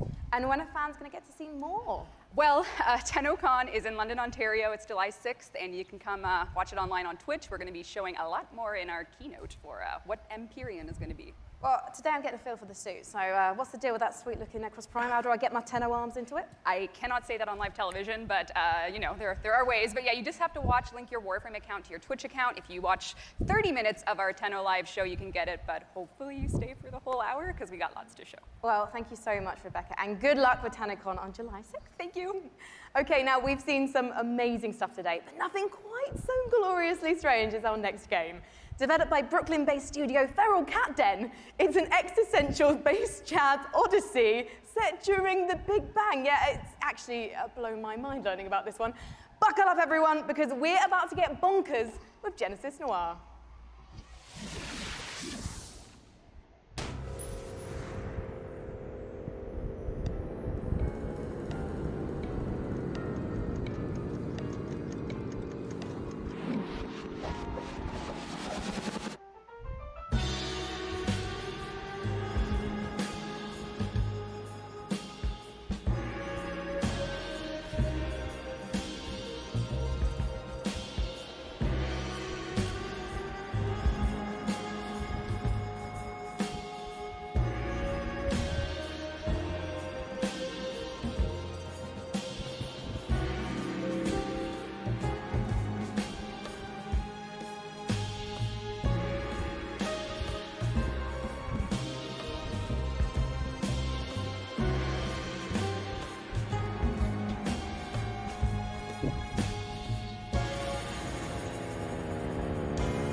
Genesis Noir.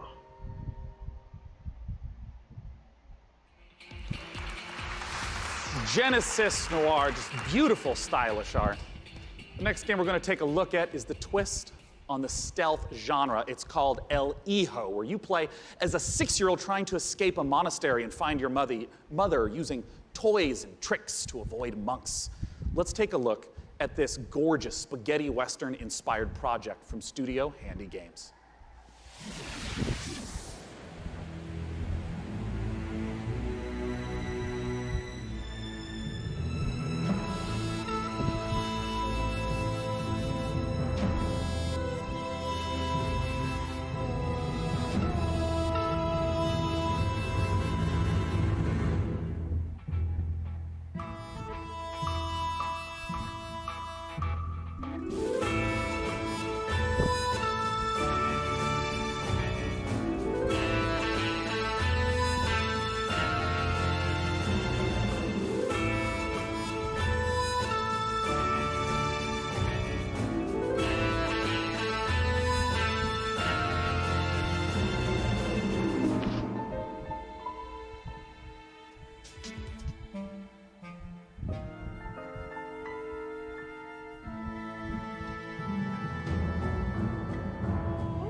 El Hijo, once again, is the title of the trailer we just saw. For our final guest tonight, please join me in welcoming from Larian Studios CEO Sven Vinke, and from Dungeons & Dragons at Wizards of the Coast, the creative director of Dungeons & Dragons, Mike Merles, to talk about Baldur's Gate 3. Yeah! Now, this was only just recently announced. How did this partnership come about? We went to see Wizards of the Coast at the end of Divinity Original Sin 1. Yeah. That was back in 2014. And I tried to convince them back then that they should give us the Baldur's Gate 3 license. And they said, but we had a long chat about what the vision would be for the game. And then we kept on bumping into each other. And then suddenly in 2016, I get a phone call from Nathan Stewart, who's the big boss of Mike and the head of Dungeons and Dragons. He said, you need to come to Seattle right away. We're going to have dinner in a very shady restaurant. And he had this big stack of paper with him. And on it was Baldur's Gate 3. And in it was pretty much everything that we talked about. And he says, I'm going to present this to my board. Do you still want to do it? I said, yeah, of course I still want to do it. And then a couple of weeks later, we started negotiating. And here we are.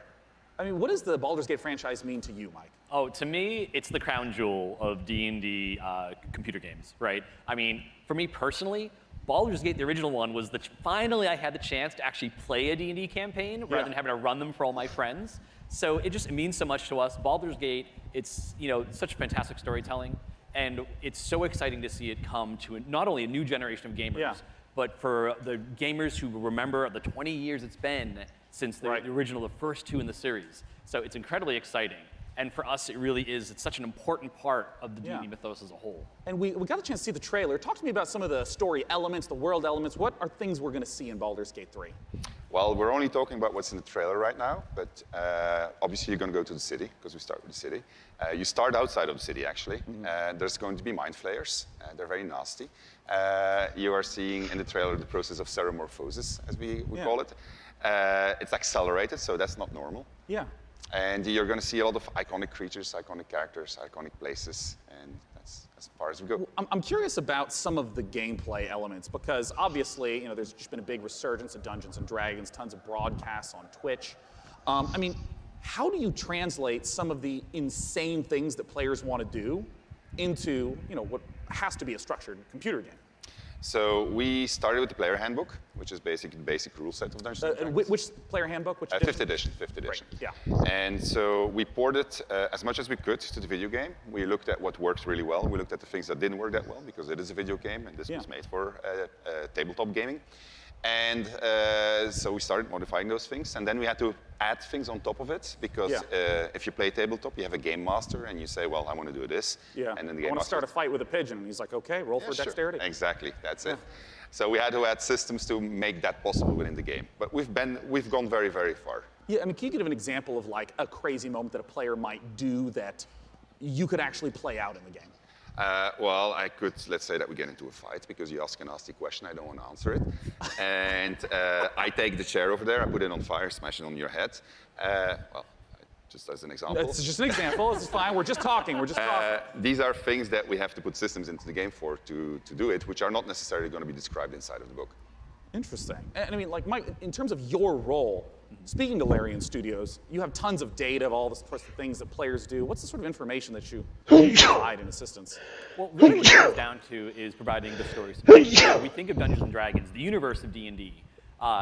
It's like a toy box for dungeon masters and players to go into and build their own stories. So working with Larian and working with Ben, a lot of it was just opening up that toy box and sharing it. And giving that kind of guidance, like I remember one of our first meetings, we just laid out a map of Baldur's Gate and the Sword Coast and asking a lot of questions, like what kind of story do you want to tell? Where do we want to go? What are the cool locations we've always wanted to put into a game like this? And then in terms of the system support, what does it mean in terms of the story for each character, for each character race, each character class, so that if you have your favorite class and it's in the game, you really feel like you're taking on that role that you love so much from the tabletop. It's really coming to life in an authentic way in Baldur's Gate 3. And we're going to talk in a moment about Baldur's Gate 3 release dates and whatnot, but we have a second game that we want to talk about on a new technology known as pencil and paper. I understand that there is a tabletop prequel coming for Baldur's Gate. Exactly. So in Baldur's Gate, we think there's one saga, all the different games coming together to tell one grand story of this city. So on September 17th, we're releasing our next tabletop campaign, Baldur's Gate, Descent into Avernus. And it is the next chapter in the Baldur's Gate saga. And it's a prequel to Baldur's Gate 3. So if you haven't played a Baldur's Gate game since Baldur's Gate 1 or 2, this is your chance to check out on the history. It's been about 100 years since the events of Baldur's Gate 2. Yeah. So this will give you a chance to check in on the city, to see what's going on, the current state, who the movers and shakers are. We also feature a complete levels 1 to 13 campaign that takes you from the mean streets of Baldur's Gate to the depths of hell itself. And sort of pose to the players a question: do you want to redeem Baldur's Gate or send it to damnation? So we're putting that right in players' hands to make that choice. Well, I have to ask Sven, it's a question on a lot of people's minds. What can you talk to us about expected release time frames? So people have been waiting for it for a long time. Yeah. They're going to have to wait a little bit more when it's ready. This is the game that we want to play, so we want to make sure it's really, really good. And then when that's the case, then we'll release it. Well, I know a lot of people have been waiting a long time, and I think I speak for a lot of people here when I say, take your time. If the Divinity Original Sin games are any indication of the quality, it's going to be fantastic and worth the wait. Gentlemen, thanks so much for joining me on stage. Thank you very much. Thank you. Ben and Mike, talk about Baldur's Gate 3. Goodbye. Goodbye, guys. Why are they leaving? Well, it's because the PC gaming show has officially concluded. Let's bring up on the stage the fantastic Frankie Ward. Come here, Frankie. Hello. Well, thank you so much, Sean. Hasn't this audience been absolutely fantastic today? Guys, thank you so much for coming out to the 5th annual PC Gaming Show. We want to give an enormous thanks to all of you who tuned in live. We want to, of course, thank all of you who personally showed up this morning, and of course the sponsors who helped make this possible: Epic Game Store, iWin, Frontier, Funcom, Paradox Interactive, Hovercast, Perfect World Rebellion, Tripwire, and Samsung. As you know, PC gaming is a platform. It's not a publisher or developer, so these sponsors are essential for letting us put on this show every year. Thank you so much. And I gotta ask, Frank, any titles you're excited about? Well, I do love a baby elephant, so definitely Planet Zoo, and slightly more awkwardly, then I also want to eat things. Maybe elephants included, so man-eater, of course. I'm personally looking forward to Songs of Conquest, and as you heard, there's games coming out all across 2019 and into 2020. We hope you all have a fantastic E3. It officially begins tomorrow. Big shout out to all the other press conferences. Hello again, Dropped Frames. Good to see you 2 years in a row. We hope you all have a fantastic time at E3 and go play some games and make some friends. See you next year. Bye, bye, bye. Thank you so much. Goodbye. Bye, bye, bye.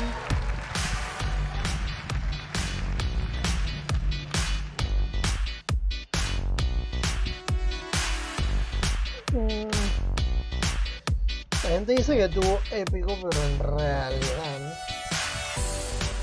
no fue como la gran cosa, la verdad. Tenían buenos juegos, sí, pero nada realmente emocionante, así como para decir, oh, chinga tu madre, está muy cool. Y Epic no promocionó nada de Fortnite, no dijo nada, así que vamos a ver qué más viene. Thanks for watching. I'll see you on the next